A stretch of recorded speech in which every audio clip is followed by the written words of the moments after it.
തുടർച്ചയായി ആറാം ദിവസവും ഇറാനിൽ അമേരിക്കയുടെ കടുത്ത ആക്രമണം തുടരുകയാണ്. ബന്ദർ അബ്ബാസ് നഗരത്തിലെ പവർ പ്ലാന്റുകളും റെയിൽവേ സ്റ്റേഷനുകളും പാലങ്ങളും അമേരിക്ക തകർത്തു. 7 പേർ മരിച്ചു എന്നുള്ളതാണ് അതിനിർണായകമായ വിവരം. 9 പേർക്ക് പരിക്കേറ്റു. ഇറാൻ ബഹ്റിനിലും കുവൈറ്റിലും പ്രത്യാക്രമണങ്ങൾ നടത്തി. ഖത്തറിൽ മിസൈൽ അവശിഷ്ടം വീണ് ഒരു കുഞ്ഞിന് പരിക്കേറ്റു എന്നുള്ള ഒരു വിവരം കൂടി പുറത്തു വരുന്നുണ്ട്. ഹോർമുസ് കടലിടുക്ക് യുദ്ധത്തിന് മുൻപുള്ള സ്ഥിതിയിലേക്ക് മടങ്ങില്ലെന്ന് ഇറാന്റെ വെല്ലുവിളിയും പ്രധാനമാണ്. ഇതിനിടെ ഇറാനുമായുള്ള യുഎസിന്റെ സമാധാന ശ്രമങ്ങൾ പരാജയപ്പെടുത്തിയത് ഇസ്രയേലാണെന്ന് JD വാൻസ് കുറ്റപ്പെടുത്തി. അത് വളരെ പ്രധാനമാണ്.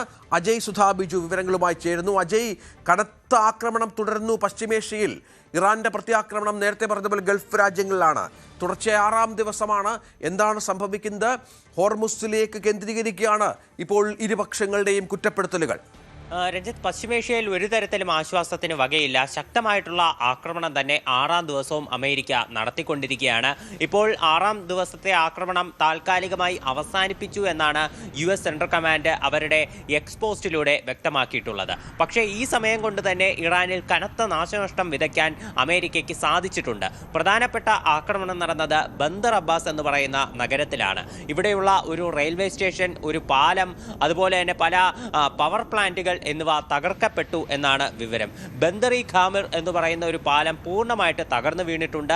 ഈ ആക്രമണത്തിൽ 7 പേർ കൊല്ലപ്പെട്ടു. 9 പേരിലധികം ആളുകൾക്ക് പരിക്കേറ്റതായിട്ടും റിപ്പോർട്ടുകളുണ്ട്.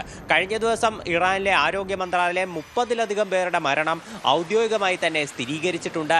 ഇത്തരത്തിൽ ജനവാസ മേഖലകൾ കേന്ദ്രീകരിച്ച് അമേരിക്ക ആക്രമണങ്ങൾ കടുപ്പിക്കുമ്പോൾ കൂടുതൽ ജീവനുകൾ പൊലിയുന്നതാണ് നമുക്ക് കാണാനാകുന്നത്. പ്രധാനമായിട്ടും ഇറാൻ ഹോർമുസ് കടലിലേക്ക് തങ്ങളുടെ നിയന്ത്രണം വ്യാപിപ്പിക്കുന്ന സിറിക്ക്, ബന്ദർ അബ്ബാസ്, അതുപോലെ ബുഷഹർ എന്നീ നഗരങ്ങളിലേക്കായിരുന്നു യുഎസിന്റെ ആക്രമണം. ഈ നഗരങ്ങളിലെ പ്രധാനപ്പെട്ട സൈനിക കേന്ദ്രങ്ങൾ വഴിയും അതുപോലെ മിസൈൽ ഡ്രോൺ നിർമ്മാണശാലകൾ വഴിയും ഹോർമുസിൽ ഇറാൻ തങ്ങളുടെ സ്വാധീനം കടുപ്പിച്ചിരുന്നു. ഇതിലൂടെ, ഈ ആക്രമണങ്ങളിലൂടെ ഹോർമുസിൽ അമേരിക്ക തങ്ങളുടെ ഉപരോധം കൂടുതൽ കടുപ്പിക്കുകയാണ് ചെയ്യുന്നത്. ഇത്തരത്തിൽ ഹോർമുസിന് വേണ്ടി അമേരിക്കയും ഇറാനും പരസ്പരം വടംവലി കൂടുന്നത് കാരണം ഇപ്പോൾ ക്രൂഡ് ഓയിൽ വിലയിലും മാറ്റമുണ്ട്. കഴിഞ്ഞ ദിവസം ഉണ്ടായിരുന്ന നിലയിൽ നിന്ന് ഇപ്പോൾ $1 കൂടി $85 പെർ ബാരൽ എന്നുള്ള നിലവാരത്തിലേക്ക് ബ്രന്റ് ക്രൂഡ് ഓയിലിന്റെ വില ഉയർന്നിട്ടുണ്ട് എന്നുള്ള ഒരു വിവരം കൂടിയുണ്ട്. അതുപോലെ ഇറാൻ പ്രത്യാക്രമണമായിട്ട് കുവൈറ്റിലേക്കും ബഹ്റൈനിലേക്കും ശക്തമായിട്ടുള്ള ആക്രമണം നടത്തിയിട്ടുണ്ട്. ബഹ്റൈനിൽ യുഎസിന്റെ ഒരു എയർക്രാഫ്റ്റ് തകർന്നു എന്ന് IRGC അവകാശപ്പെടുന്നുണ്ട്. അതുപോലെ ഖത്തറിലും ഇപ്പോൾ ഏറ്റവും പുതുതായിട്ട് ആക്രമണങ്ങൾ റിപ്പോർട്ട് ചെയ്തിട്ടുണ്ട്.